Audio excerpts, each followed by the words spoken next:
Let's talk about Pond. Hello everybody, my name is Brother Ming Games, and I'm the designer and publisher of Pond. This is my second original board game crowdfunding campaign, and I'm super excited to bring this adorable game of Froggy Warfare into reality. So I started working on this game in late 2023, and I partnered up with Pond HQ, the frog artist that I really admire for her creativity and merch, and of course frog memes, to begin working on Pond. This game is a very easy to learn, family-friendly deck building game that has the players commanding an army of these little frog meeples to lead across the pond in order to take control of a map. There are over 100 of these adorable frog cards that you'll get to buy and add to your deck, and the cards will allow you to deploy the frogs, march them around, and of course gain victory points by controlling the board. There's different designed game board for each of the player counts if we come back here in the what's in the box. So, you know, depending on your player count, this is the 1 versus 1 player board so that the game will be balanced no matter how many players you play with. And I think this game is trying to bring, it brings a lot of strategic depth, as you'll still need to decide carefully how to spend your limited resources each turn, and of course, how to build your deck. So I wanted to make Pond because 1, I love frogs. Shout out to Apocalypse, who is my good friend. She's one of the guest artists on the campaign, who designed this shirt. And 2, because I wanted to make a more family-friendly, easy-to-learn game that could actually teach my parents or play with friends who aren't hardcore competitive card gamers. So my last game, React: The Arts of War, is a super gorgeous anime-style 1 versus 1 competitive fighting game about artists who fight with the superpowers based on each of their individual art forms. And I love this game, I'm very proud of it. We've held several tournaments of it, it's super competitive and balanced, and I'm proud of the community we built around it. But this is not a game I would pull out to play with anyone unless I really knew they were into like brain-burning tactical dueling games. It's punishing, but it's also very super fun for people like myself who love mastering card games and combos and outsmarting my opponents.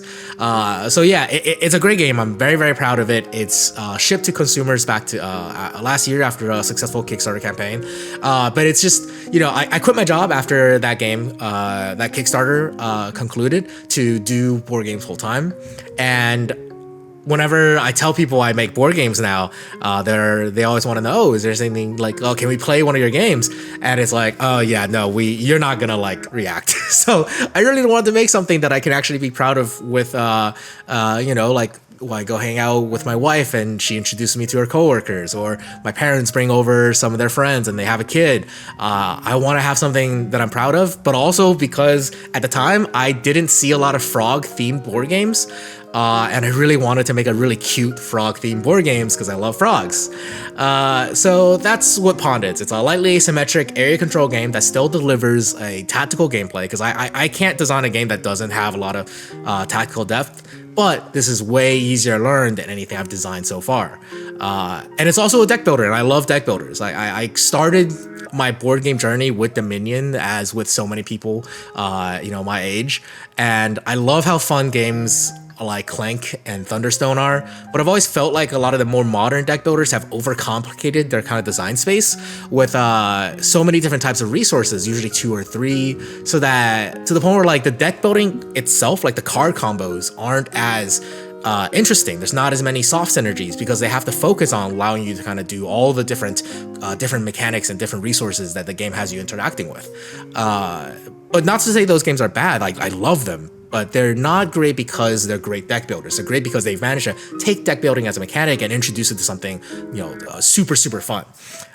So with Pond, I really wanted to refocus in on deck builders. So in Pond, there's only one resource, it's just berries, and that resource can only let you buy cards or, you know, feed your frogs, your little soldiers. And that's about it. So that literally lets you open up a lot of avenues for the card effects to really interact with different mechanics, rather than having resources interact with different mechanics. And I wanted to introduce a lot of soft synergies to the game. So for example, the classic trashing a card from your deck to thin it out. That's in, you know, a lot of deck builders, and it's great because it makes your deck more consistent. And you usually start with a little bit weaker of cards. In Pond, I changed that mechanic and called it hibernation. So you can hibernate a card, a frog card, to remove it from your deck permanently. and that's great. It removes it out of your deck. And also, hibernated frogs, they're worth one extra victory point at the end of the game, so it's even better to hibernate cards. But there's also a lot of cards in the game that let you awaken cards to, activate even more effects, so that, the cards that you can buy from the shop, they kind of like feed into each other. So another mechanic, for example, is the lily pads. So there's these little lily pad tokens that you can put your little frog meeples on top of. Some of our sample frog meeples. Look how cute they are, very tactile. And you sit them, plop them down on these lily pads, and at the end of each turn, for every lily pad you control, you gain an extra victory point. So you can build lily pads with cards from the shop, but also there are cards in the shop that will eat lily pads, like Chad, the caterpillar. The caterpillar eats a lily pad, and that fuels him and gives you some more effects. So really, I wanted to design a deck builder with a shop that really rewards players for honing in on different strategies each game. You're gonna feel like, oh, I'm gonna develop a strategy this game is gonna be this type of strategy. And of course, every faction has their own asymmetric abilities as well as their asymmetric starting deck. So each game is gonna feel very, very fresh. Finally, of course, there's also a little bit of engine building. So with the hero cards. So over here, we see there's also hero cards, hero frogs, and these frogs are kind of game-changing frogs. They have super, super powerful abilities, and often they're permanent. So when you buy them, they don't go in your deck. They just sit in front of you, providing like a once per turn effect or some kind of ongoing passive. So all of those combined really creates a board game that I really like, which is, card combos, dice rolling, area control. And the area control part is very heavily inspired by Root. I love, love, love Root, but that game is also very hard to hit the table. I love asymmetric games, I love tactical games, but I wanted to simplify down the gameplay of basically the Marquis de Cat. So you bring these little frogs around, you're rolling dice to fight, the combat is very fast, and you're really getting to engage with this tactical war style game in just 45 minutes or less with 2 players, about 60 minutes for 3 players, so it's a very, very easy experience. And of course, I couldn't have made this happen without all my friends who are doing guest art for this game, so that's kind of one of the Backerkit exclusives. I'm an indie designer, but I come from a fanzine background, so I've worked with tons and tons of artists. I love art, and I'm having a bunch of my friends, create these frog cards to help me promote the game. So if you want to get this extra bonus content with a bunch of unique frog cards, you can support the game on Backerkit instead of waiting for it to show up on my website or Etsy, and you'll get, look at how much art it has. It's so amazing. I'm very, very excited. The maid frog, so cute. Overall, I'm very proud of Pond. You'll pick up the rules in very, very no time at all. So for example, the how to play video for Pond, and I'm not like a professional how to play video maker, right? There's much better YouTube channels that do that sort of thing. But the how to play video for Pond that I directed and had my friend record this time is only 4 minutes long.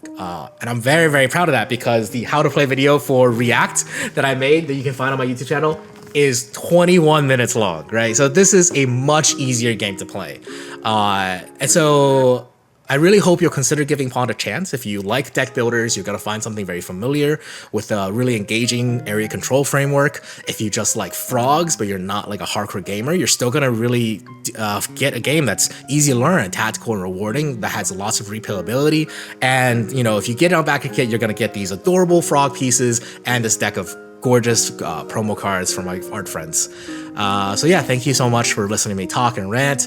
I really hope you'll, give this game a chance. As an indie publisher, crowdfunding platforms like Backerkit, they're still the #1 way to reach a large audience, to create these high quality board games. Like if I want to make a game with deluxe components, you really need a large enough print run to actually bring that cost per unit down to a reasonable point. Like the difference between printing 500 games and 2,000 games is astronomical. And these stretch goals on this campaign they're real stretch goals. Like I won't be able to afford to turn these lily pad tokens into wood tokens unless I print at least 2,000 games, right? And if I get to print 4,000 games, then I'm gonna add playmats to every single box, right? I'm gonna add a small shop board playmat that will allow you to pick up the shop cards so much easier. Like, and that's just like a deluxeification, right? But it'll make the game super premium. You're gonna get you're gonna get your money's worth, if we can reach enough people to make this game a success. So you guys are gonna be my biggest help. So if you know somebody who likes frogs, and they like art, and they like board games, like tell them about this game. If you know somebody who's really into board games, mention Root. Root is one of the best board games ever made. I love Root. Yeah, help me make Pond as great of a success as possible. Thank you guys so much for watching. I hope you enjoy looking at the campaign, and if you want, you can join me on Discord to help me playtest the game. And yeah, happy gaming, guys.